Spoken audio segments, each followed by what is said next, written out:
আরে কিনারে চাপ। তুই আমার সম্বল, ভালো মতন এই জায়গায় থাক, দুপুরের খাবারটা খাই আহি। আরে চৌধুরী সবাইতাছে আবার। নে তোর একটু জিরাইতে দিতে চাইছিলাম, তোর জিরান লাগবো না। ওই যে আবার চৌধুরী সাহেব আইতাছে, আবার ওই পার হারে দিয়াইতে হইব। চৌধুরী সাহেব, ওই যে লোকটাকে দেখতাছেন, এই সব ঝামেলার মূল কাঠিও। ও ভাইয়া, সব ঝামেলার মূলই ওই।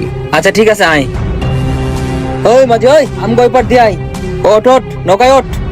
উঠেন।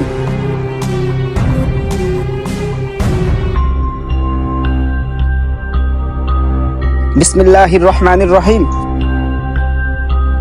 এই মাঝি, নৌকা থামা। নৌকা মামু মানি? আমি তোরে থামাইতে কইছি, তুই থামা, তোর লগে জরুরি কথা আছে। কি করবেন চৌধুরী সাহেব কোন?